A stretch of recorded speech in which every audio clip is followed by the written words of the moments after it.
Silent killer ಆಗ್ತಿದೆ gas geyser, ಜನರೇ ಎಚ್ಚರ.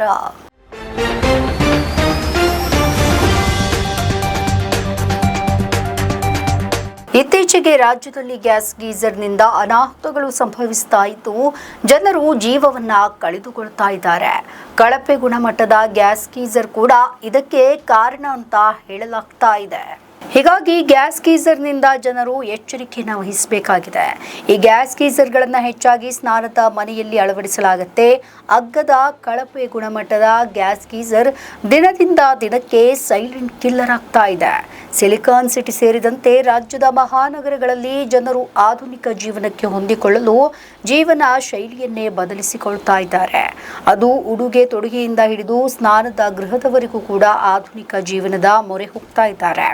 ಅಂತಹ ಜೀವನ ಶೈಲಿ ಜನರ ಜೀವಕ್ಕೆ ಕುತ್ತು ತರ್ತಾ ಇದೆ. ಇತ್ತೀಚೆಗೆ ರಾಜಧಾನಿಯಲ್ಲಿ ಗ್ಯಾಸ್ ಗೀಸರ್ನಿಂದ ಜನಜೀವವನ್ನ ಕಳೆದುಕೊಂಡಿದ್ದಾರೆ.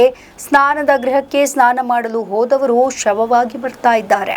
ಇದಕ್ಕೆ ಕಾರಣ ಗ್ಯಾಸ್ ಗೀಸರ್ ಅಂತಾನೆ ಹೇಳಬಹುದು. ಡಿಸೆಂಬರ್ 8ರಂದು ಗೋವಿಂದರಾಜನಗರದ ನಿವಾಸಿ ತಾಯಿ ಚಾಂದಿನಿ ಮತ್ತು 4 ವರ್ಷದ ಮಗ ಮಧ್ಯಾಹ್ನ ಸ್ನಾನಕ್ಕೆಂದು ತೆರಳಿದ್ದಾಗ ಗ್ಯಾಸ್ ಸೋರಿಕೆಯಾಗಿ ಅಸ್ವಸ್ಥರಾಗಿದ್ದರು. ಬಳಿಕ ವಿಕ್ಟೋರಿಯಾ ಆಸ್ಪತ್ರೆಗೆ ದಾಖಲಿಸಲಾಗಿತ್ತು. ಆದರೆ ಚಿಕಿತ್ಸೆ ಫಲಕಾರಿಯಾಗದೆ ಇಬ್ಬರು ಕೂಡ ಆಸ್ಪತ್ರೆಯಲ್ಲಿ ಸಾವನ್ನಪ್ಪಿದ್ದಾರೆ.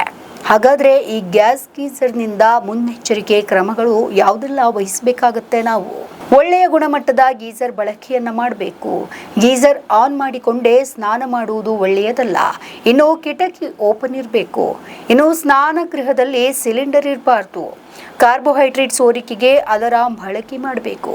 ಒಟ್ಟಿನಲ್ಲಿ ಸ್ನಾನಕ್ಕೆ ಅಂತ ಹೋದವರು ಸಾವನ್ನಪ್ತಾ ಇರುವಂತಹ ಪ್ರಕರಣ ಇತ್ತೀಚಿನ ದಿನಗಳಲ್ಲಿ ಜಾಸ್ತಿ ಆಗ್ತಾ ಇದ್ದು ಇದರ ಬಗ್ಗೆ ಆದಷ್ಟು ಎಚ್ಚರಿಕೆಯನ್ನ ವಹಿಸಬೇಕು ಅಂತ ಹೇಳ್ತಾರೆ. ನಮ್ಮ ಈ ವಿಡಿಯೋ ನಿಮಗೆ ಇಷ್ಟ ಆದಲ್ಲಿ ಲೈಕ್ ಮಾಡಿ, ಶೇರ್ ಮಾಡಿ, ಕಮೆಂಟ್ ಮಾಡಿ ಮತ್ತೆ ಸಬ್ಸ್ಕ್ರೈಬ್ ಮಾಡಿ.